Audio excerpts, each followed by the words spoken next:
Hey, what's up guys? It's Alex Espinoza with the Ricky Henderson of YouTube. Make sure to use my affiliate link down below for your next order at lastdivebar.com. The guys are still pumping out a bunch of cool stuff even though the A's are out of Oakland, so make sure to support them, support your boy.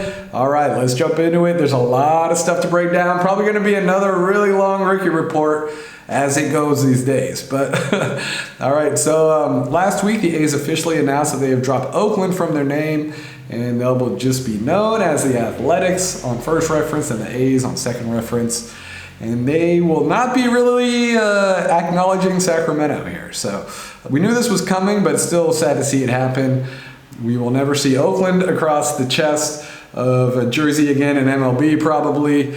But it is kind of cool that, you know, right field Will, he's still super diehard. He's been going to the Arizona Fall League, and it looks like the Mesa Solar Stocks are still repping the Oakland Road Grays. So they're probably going to be the last people to ever wear those jerseys in MLB affiliated environment. But here's a look at the official email from the A's last week, and you'll notice that they used a West Sacramento date line. And again, they won't be wearing Sacramento across their jersey. And on the score bugs, it'll say ATH instead of SAC, which is too bad. Anytime the A's hosted Baltimore next year, we would have been able to see the ball sack matchup, but I guess we've been deprived of that. That's too bad. And, you know, I just looking at this from a bird's eye perspective, I'm wondering why do the A's, why are they, pushing West Sacramento, kind of distancing themselves from Sacramento.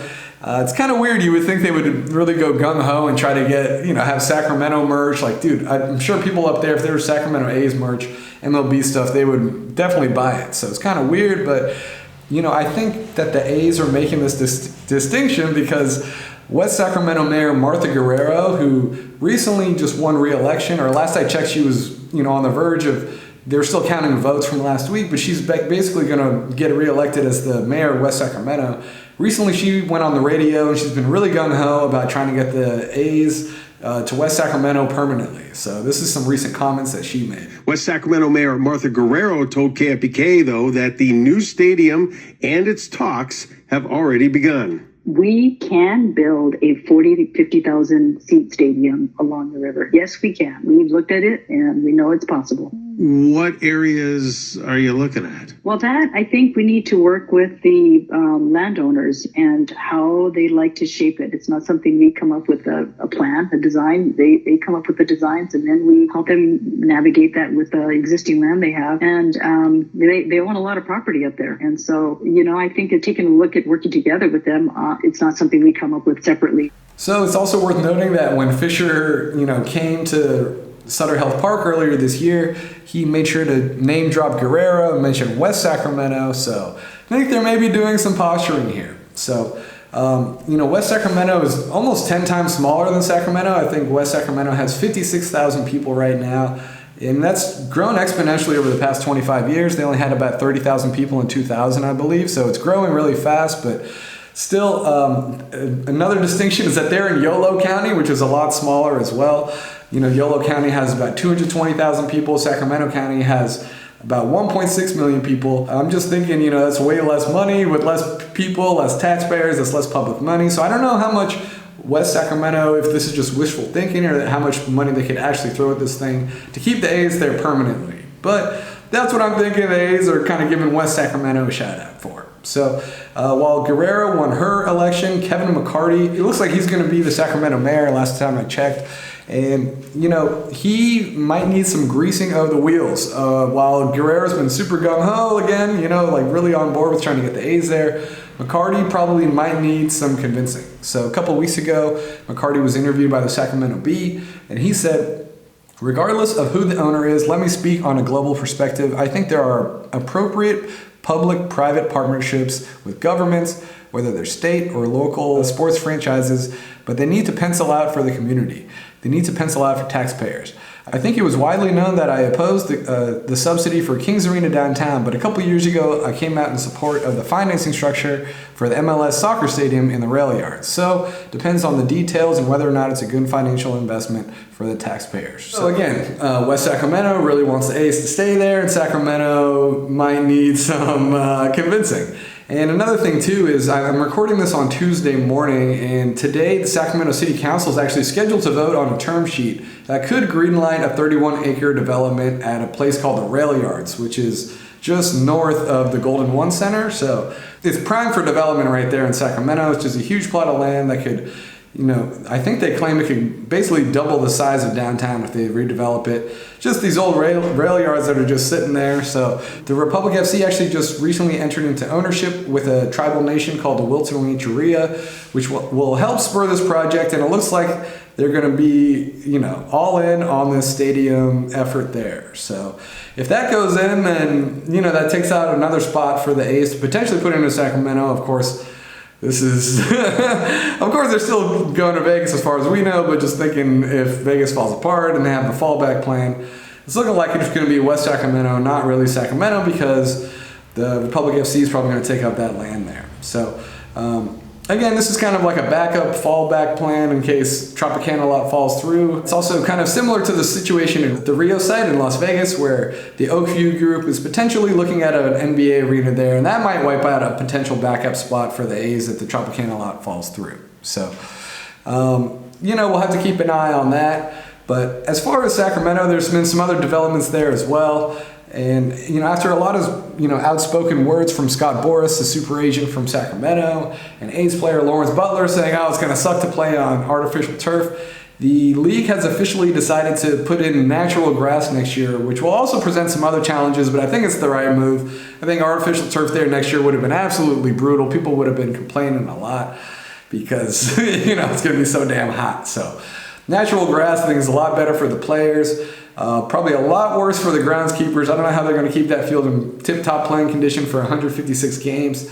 So we'll have to monitor that next year. But I think there's going to be some other concerns kind of raised as well, because the A's have announced their schedule for next year, and they're super stoked about all the night games. So here's the graphic that they put out. They advertise they're going to have 60 night games, which is the most in franchise history. And games are going to start at 7:05 at night instead of 6:40.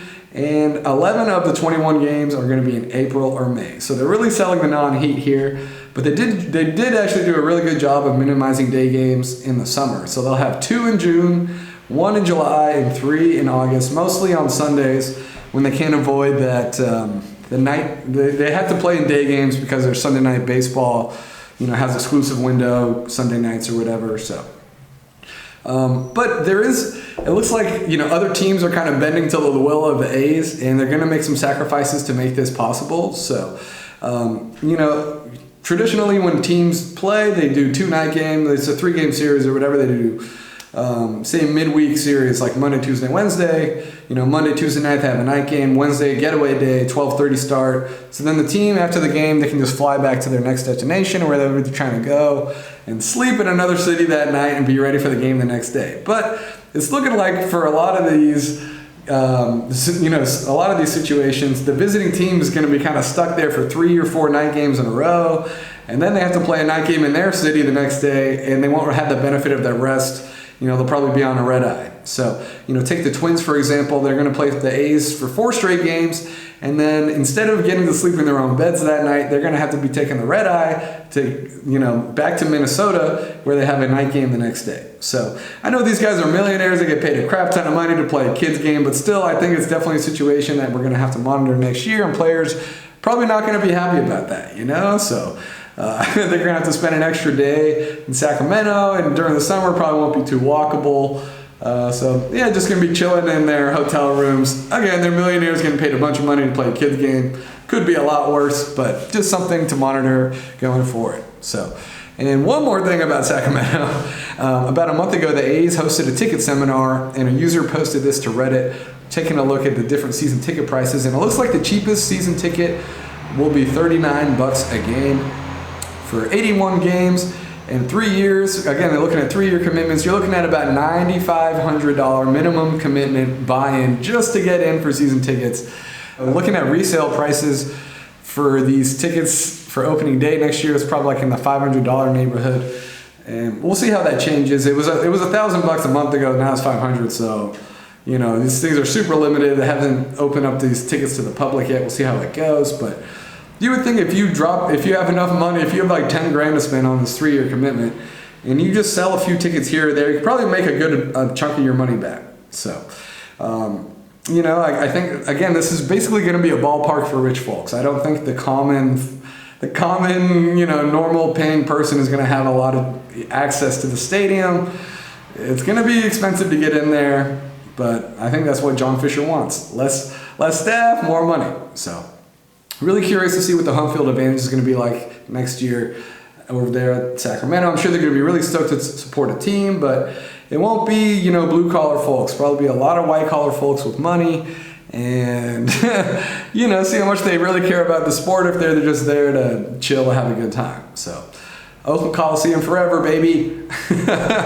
All right, on to some other news. This is some Vegas adjacent news. And Bally's held its Q3 earnings call last week, and it does not look good for Bally's. Again, the A's are trying to co-develop the 35-acre site in the Tropicana lot with 9 acres devoted to the ballpark. I think it's like in their preliminary master plans, it's like 14 acres would be exclusively for Bally's, and the other 11 acres kind of be shared space, parking garages, plazas, whatever.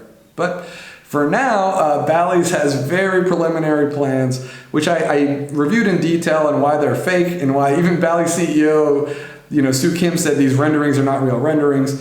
But they have a skeleton of an idea for a 3-phase hotel that could eventually lead to 3,000 rooms. Again, they held their earnings call last week, and here are the big numbers that came from the books.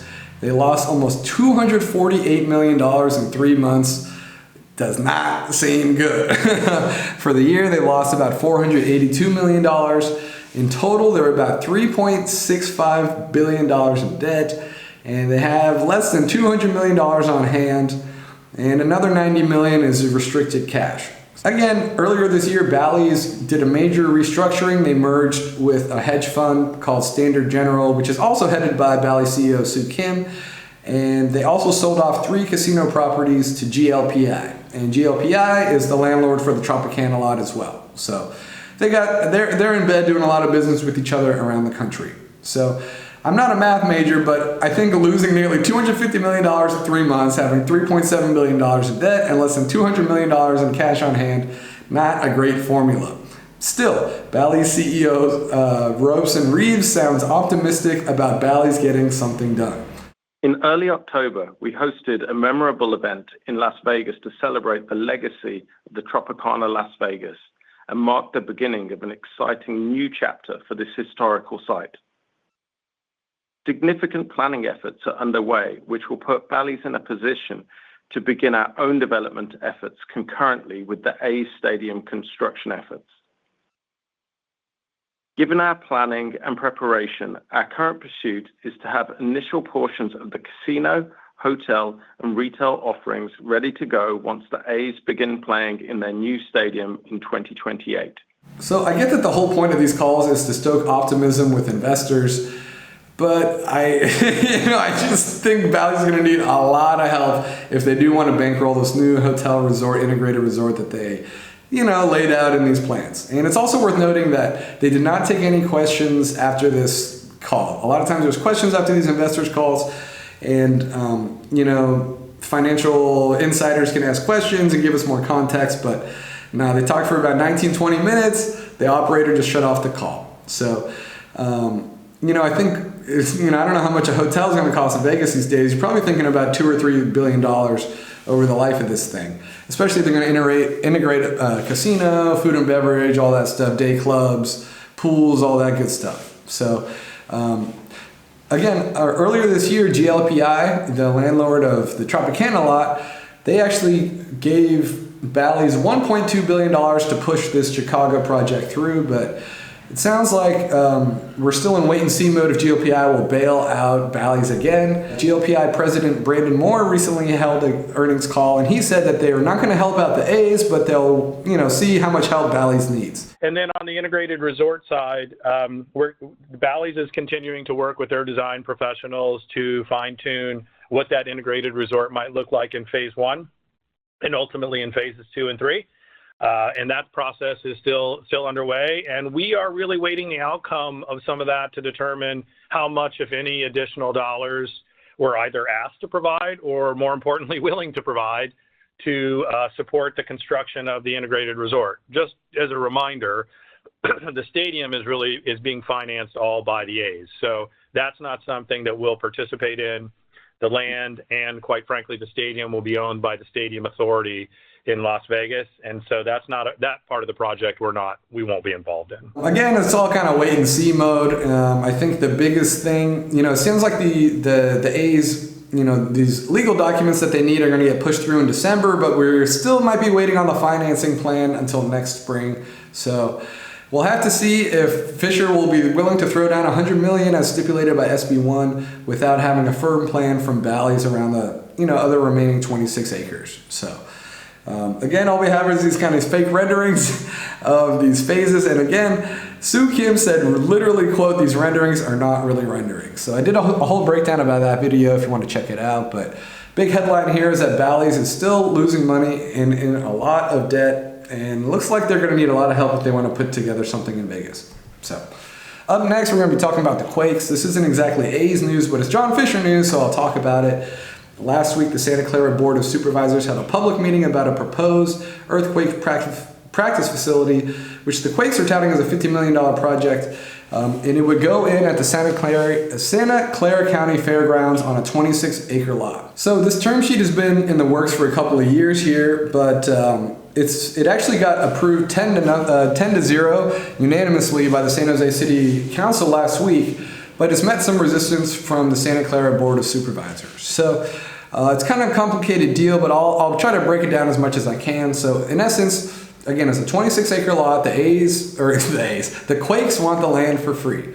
And they don't want any help, developing their 12-acre parcel, but they do want $6 million from the city of the approximated $18 million cost for this public land. So Quakes would chip in 12, city would pitch in $6 million for the $18 million public fields. And then afterwards, the A's, once they get the land for free, the Quakes just want to pay $240,000 a year in rent.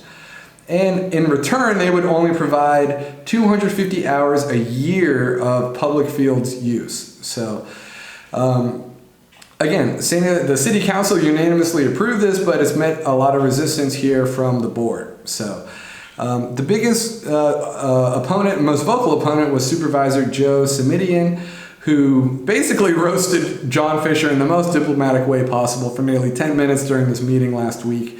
And he diluted his message into these 3 points. I think this is a sweetheart deal that undervalues the property by in excess of $100 million. That's reason number one. Reason number two, I think the public benefit is minimal, laughably so if it weren't so serious. And reason number three is that I'm not convinced that Earthquake Soccer LLC would be a good faith partner with whom to work. Pains me to say that, but I think that recent history suggests that that's the case. So there's a lot of stuff he said. I could honestly play his whole thing. He had a lot of stuff to say. This was like an hours-long meeting, but I'll try to dilute it as much as possible. Basically, he gave a breakdown about the term sheet and how the A's are getting a sweetheart deal without giving much back to the community. I want to go back to what we're talking about. 14 acres for a lease rate of $240,000 a year. It's not even in the ballpark, no pun intended. Not even close. And so I know that our board has access to information that indicates that this is essentially a $100 million giveaway to a private enterprise. And gentlemen, I just can't support that. So again, just to be clear on the numbers, because I know people are getting their heads filled with a lot of numbers, the county puts 100% of the cost in for the land. The city picks up a third of the cost, 33% of the cost for the facility. The public gets in exchange 1%, shade more, I think it's 1.25%, 1% of the use of the fields, and 100% of the revenue, which was previously indicated at, even with the reduced number of hours, $1.5 million a year. 100% of that revenue goes to the earthquakes, yes? Yes. Okay. So I hope folks are following here why I say I think it's a sweetheart deal as to the site that is used by the earthquakes. I think it's a minimal and unacceptable public benefit on the public benefit side. And then his grand finale, this is the part that kind of caught traction online and everything, is he just spent about 7 to 10 minutes roasting Fisher, citing he didn't roast him personally. All he did was cite all this evidence about how people have just been, destroying Fisher for the way that he's handling the A's exit from Oakland. And so here's, again, it's a really long thing, but I'll try to edit it a little bit. Here's like the greatest hits. So colleagues, I want to be very clear about this. I don't know Mr. Fisher. Wouldn't know him if he walked in the room. Never had any dealings with him whatsoever. So I am looking at the press from the last year. ESPN's Jeff Passan. Do not allow the people responsible for this to spin it any other way. John Fisher did not have to move this team. This was a choice, a wrong one. History will sneer. Then The Athletics, which is a property owned by New York Times, Evan Drellick says, John Fisher could have fully funded a stadium in Oakland, but he and every other owner feels entitled to hundreds of millions in taxpayer dollars to free money. Your officials everywhere keep proving them right. Cespedes Family Barbecue, be a little bit lighter. For over 5 decades, fans brought in. They spent money on tickets and gear. They left work early, waited in traffic. They made time to huddle around the TV. They made A's baseball a big part of their lives. They cared. They bought in. And what did they get in return? They got screwed ruthlessly by forces beyond their control, by a heartless, short-sighted owner who just doesn't get it. Then there's another Bay Area news group writer, columnist, Dieter Kurtenbach. When you buy a professional sports team, you enter into an unwritten but sacred covenant. You are responsible for shepherding the organization for the fans of the team, the city on its chest, and the region it represents. A's owner John Fisher failed to fulfill that responsibility. There's no evidence it was ever his intent. And finally, while I am rarely inclined to cite Wikipedia, Wikipedia has 7 references footnoted to support its statement, quote, his ownership of the team, the A's, his ownership of the team has been regarded as one of the worst in sports. Now, none of that is my opinion. None of that is my experience. All of that is what I have been reading for the better part of a year. So when I look at a $100 million giveaway, a negligent, really paltry public benefit, and a track record of leaving fans, our constituents, in the lurch, I can't support it. I do think there's the kernel of a good idea here. And I think if folks would come back with a realistic proposal that puts some serious money on the table, because Madam President and colleagues, next year I won't be here. You'll be making hard budget choices. We've talked about that. There'll be kids, communities in need, who need our help. And you'll have to say, we can't be there for you. And one of the reasons should not be that there has been a $100 million giveaway, or a paltry public benefit, or a partner who's not acting in good faith. And he wasn't the only one who was kind of outspoken about this. Supervisor Susan Ellenberg also mentioned how the Quakes are poised to gain a lot out of this revenue, from this free land that they would be getting from the county, and that the payback to the community wouldn't be that much. So this public fields usage is really the biggest sticking point here. Because just right now, as these leases stand, over 25 years, your rental of the fields, by really the conservative estimates, I've got numbers ranging between 28 million and 97 million, depending on how often how often those 4 fields are rented, and given the need that's been acknowledged here, I assume they're going to be rented quite often. The team is more than going to have enough money to recoup all of the costs of making the public fields, of creating the public fields and operating those for us. It's not our responsibility to help recoup the costs of the investment that you're making on your own fields. We're not intending for this to be a public stadium. And supervisors in the Quakes also, brought concerns about turf or natural grass, whatever. But really, the public fields is the biggest point of contention here. And I thought there was a really interesting exchange between Semidian and Quakes president Jared Shawley later in this meeting. Basically, Shawley is trying to say, oh, no, it's not 26 acres. It's just 14 acres of public land we're talking about. And then, oh, we're paying $12 million. So if you divide that over 25 years, it's like we're paying almost $500,000 in rent every year, too. So, but, you can't have, I don't know. It just seems like they're really trying to spin this here. Here's the exchange. This is not a scrappy little nonprofit. So again, no right to say stick them up, but when you got an owner who's worth $2 to $3 billion, which is the estimated net worth of Mr. Fisher, expecting fair market value doesn't seem to me to be unreasonable. So my question to you, gentlemen, is, as I heard all that, there's a total of 26 acres for $240,000 a year. Do you really, and 250 hours of access? Do you really think you've stretched as far as you can and should, and that represents fair market value?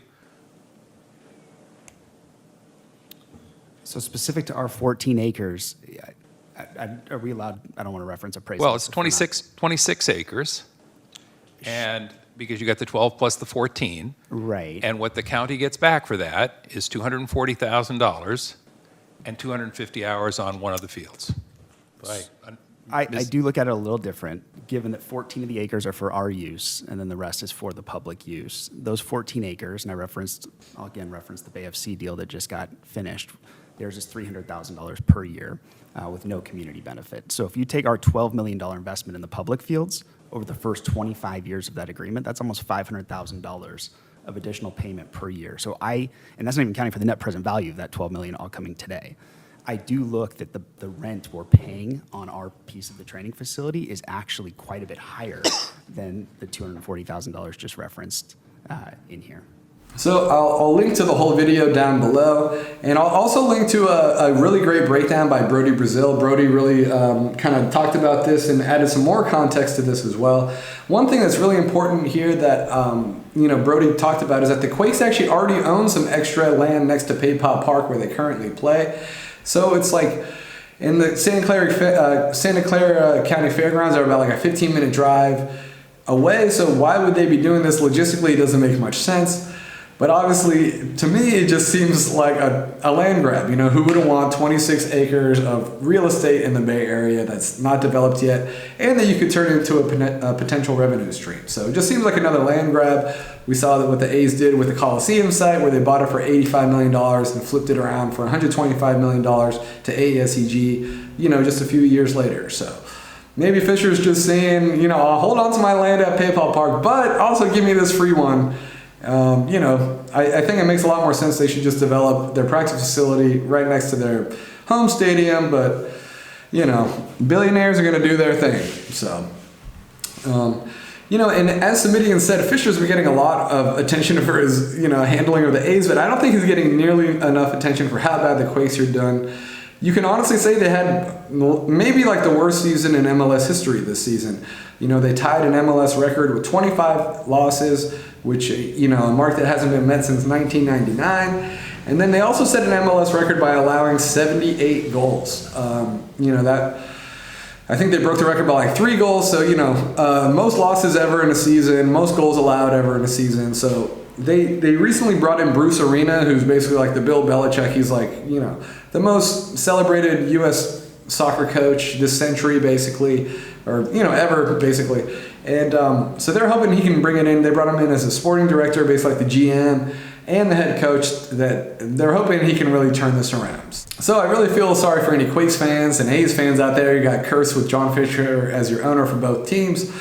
But hey, hope you guys can do it. So in essence, the Board of County Supervisors, what they did, they voted to discuss this, kind of kick the can down the road. They're going to discuss this in December. But then there are actually 2 out of the 5 Board of Supervisors are leaving.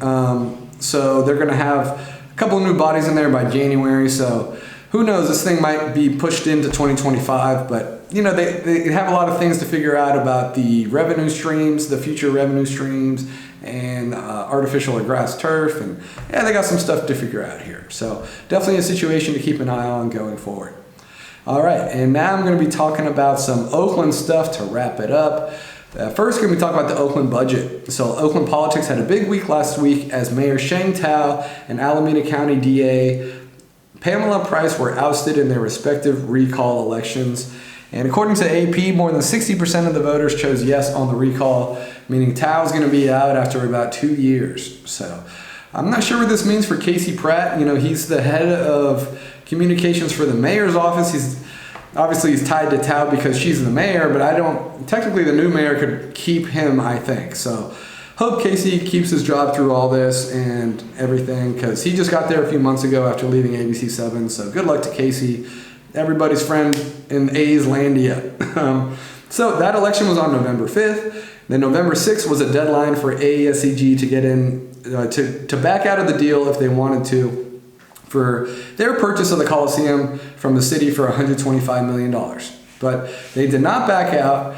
But also, November 7th was a $10 million deadline for them to deposit $10 million in a escrow account for the city of Oakland. But that hasn't gone through either. So it's kind of this weird limbo that we're in. So AASEG hasn't backed it out, but they haven't got the payment in. And according to this really informative FAQ from the city of Oakland website, they are waiting for they're actually waiting for Alameda County to do something. So even though it's a deal between the city and the Roots, they're still waiting on approvals from Alameda County. So, when people talk about there's a lot of red tape in the Bay Area, California, whatever, this is what they're talking about. So, kind of in a holding pattern here, but it sounds like AASEG has not backed out of the deal, and, we'll see if they're, how it comes up to this. Really, the big payday is the $95 million that's expected next year. It's supposed to save the Oakland budget, massive fire and police budget cuts. So basically, the Oakland budget is just relying on this to stay alive. So that $95 million next May is really going to be big. So hope it works out for everybody involved, for the city of Oakland, AASEG, and potentially the Oakland Roots. So speaking of the Roots, they are going to be the major tenant at the Coliseum next year. And I'm going to look at some interesting developments that came out of a recent investor call. The Roots are in the middle of a second round of community investments. The first one that they did raised nearly $3.5 million. And this time, so far as of Tuesday morning, they've raised about $400,000. So not as much this time. So right now, they're seeking $1 million at a $93 million valuation on the franchise. So that's $93 million. That's like, damn, I do not think the Roots will be worth that much, but that's what they're going after right now. So Jonathan Como of Oakland Roots blog had a really good breakdown of this. Thanks to Jonathan. I'm going to basically just be breaking down his comments that he shared on his blog. So again, just to give some people some background on this, the Roots are scheduled to play 17 home games at the Coliseum next year before potentially moving into a modular or interim stadium of 10,000 seats at the Malibu lot at the Coliseum in 2026. So here's a look at the seating map for next year of their season tickets. I believe it's like a 15,000 seat footprint that they're looking at. And here's also a look at the season ticket prices. It ranges anywhere from $360 to about $4,000 a seat for 17 games next year. So again, as Jonathan Como noted, Roots president Lindsey Barron said the Roots are, quote, very interested in staying at the Coliseum in 2026. She said, quote, we are very interested if the opportunity becomes available to extend our ability to play at the Coliseum. If that's not an option, then we still have the Malibu modular stadium that can be built and functional by 2026. It's worth saying that the Roots have a good relationship with AASEG, who's about to become the landlord of the Coliseum. So I think they could probably work something out there if they both want to do it and it's mutually beneficial. So, and they have kind of a flagship tenant to, put something on, 17 days a year is better than nothing, right? So, Como also reported that Barron's and the Roots would be interesting in exploring Howard Terminal. How about that? Howard Terminal's still alive. I guess the goal is to eventually have a 20,000, 25,000 seat stadium here in Oakland. It's really ambitious and kind of puts them in that MLS territory, which again is ambitious and I'll talk about.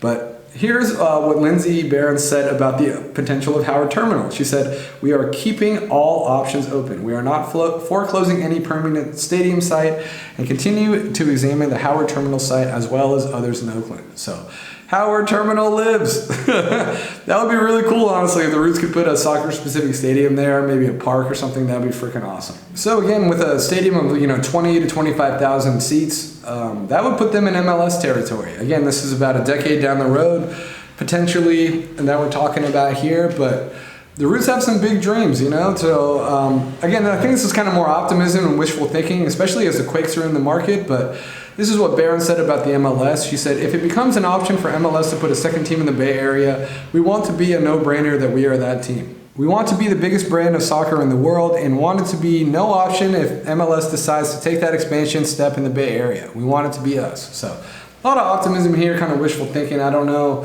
if they'll ever get there. So I already did, kind of a video breakdown earlier about all the reasons why it would be really hard for the Roots to get into MLS. So this seems like more optimism to me. But I guess the biggest things are the MLS is already huge. Most, I think Premier League and most of the elite leagues, they have 20 teams. MLS already has 29. They already have other markets looking for expansion, and the Quakes are already here. So there's a lot of things stacked up against the Roots ever getting to MLS, but hey, they're keeping the door open, So, speaking of the Roots in general, they actually recently lost in the first round of the playoffs, and some of the fans are very upset about it. There's like a coalition of supporters groups who recently came out with a statement, and they conceded, yes, even though the Roots have an over 500 mark since they've been here, they haven't had, really big success, and that the fans are not content with just making the playoffs. So some of these fans have said that they will not attend any games until changes are made at, quote, the highest level. So definitely a storyline to keep track of here. Roots games are so fun. It's because of the drums, because of the flags. And if those aren't there, it won't be the same atmosphere, especially at the Coliseum where it's so big. And you're really going to want to have every energy that you have. So for what it's worth, the Oakland 68s have said they're still going to go there and support, but that they hear what the supporters groups are saying from La Union. That's what they're calling themselves.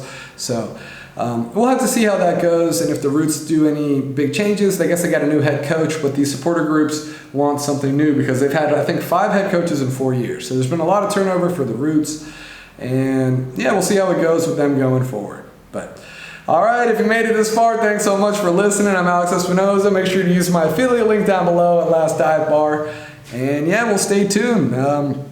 I guess the next biggest things to look forward to is those December 5th stadium meetings, but I'll probably have another couple of Ricky reports between now and then if any news breaks. All right, thanks a lot. See you soon.